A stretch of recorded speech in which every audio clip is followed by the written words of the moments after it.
আল্লাহু হাজিরি আল্লাহু নাজিরি আল্লাহু শাহিদি আল্লাহু মাই।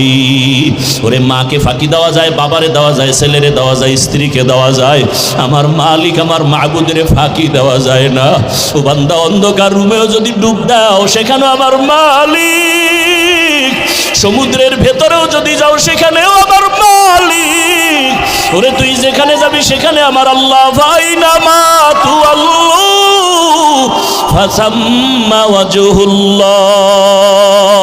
ওরে আমারে রাতে যদি ডাকো আমি হাজির, আমারে যদি তুই জঙ্গলে বসে ডাক দাও আমি হাজির, আমারে যদি সমুদ্রের মধ্যে বসে ডাক দাও আমি হাজির। ওরে বান্দা, তুই যদি দিনের বেলা ডাকো আমি হাজির, তুই যদি বান্দা রাতের বেলা ডাকো আমি হাজির। ও বান্দা, তুই নামাজে ডাকবি হাজির, নামাজ সারা ডাক দিবি সেখানেও আমি হাজির। ও বান্দা, কি চাও? দুই ফোঁটা চোখের পানি ছাড়িয়ে যদি আমি আল্লাহকে ডাকার মতো ডাকতে পারো, আমি আল্লাহ কত বড় বড় বেঈমানেরও ক্ষমা করে দিয়েছি। আমার কাছে কত গোলামরা চাওয়ার মতো চাইছে।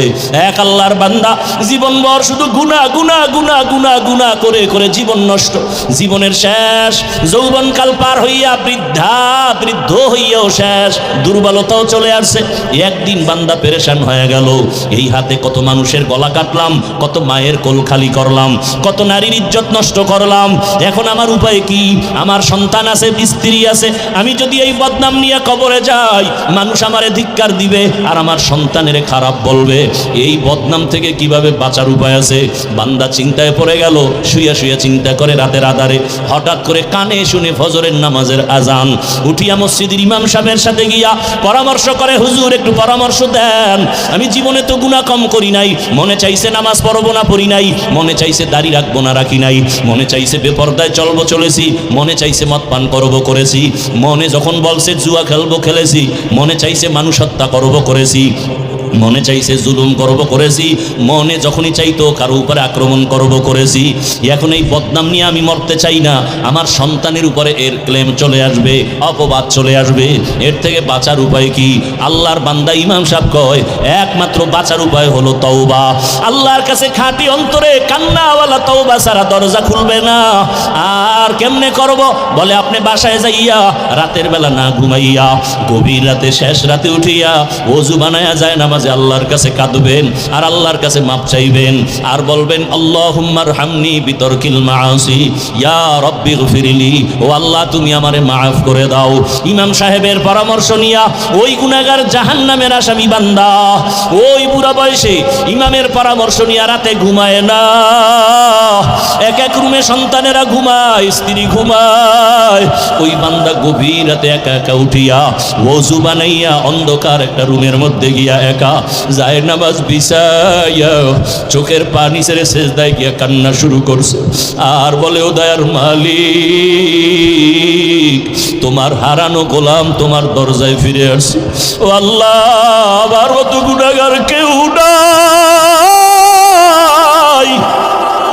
ও আল্লাহ, জীবনে কত পাপের কাজ করেছি, গুনার কারণে আমার হাত না পাক, আমার চোখ না পাক, আমার জিহ্বা না পাক, আমার অন্তর না পাক।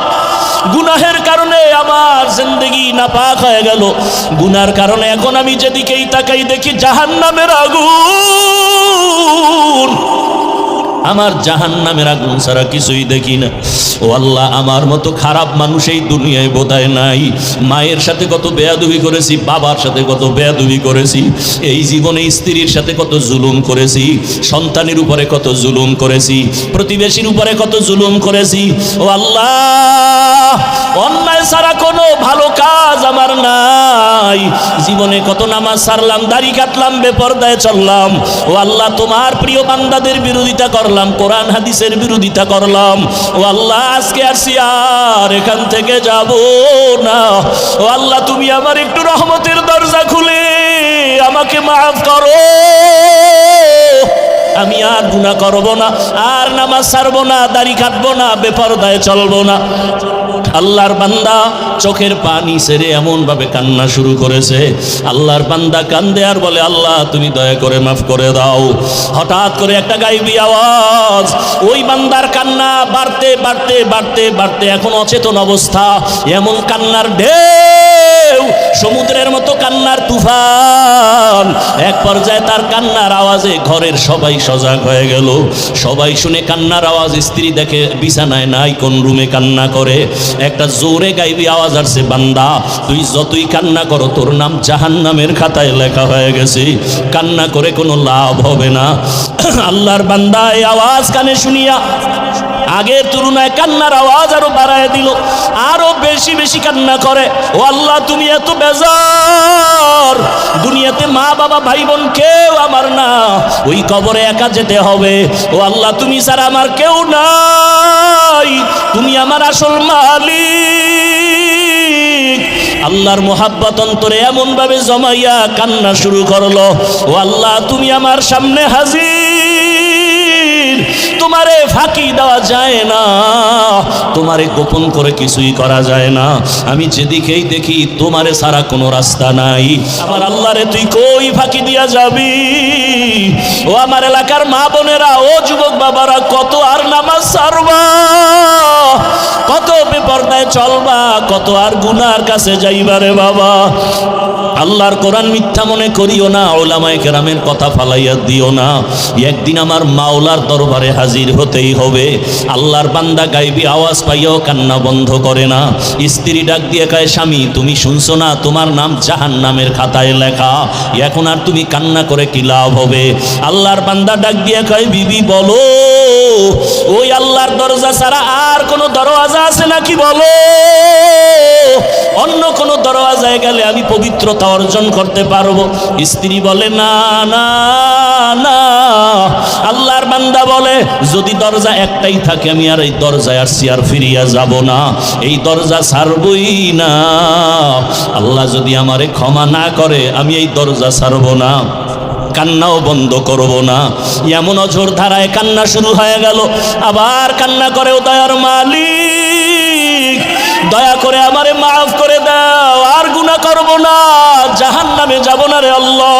সূর্যের গরম সইতে পারি না, পেটের বাড়ি সইতে পারি না, মশার কামড় সইতে পারি না।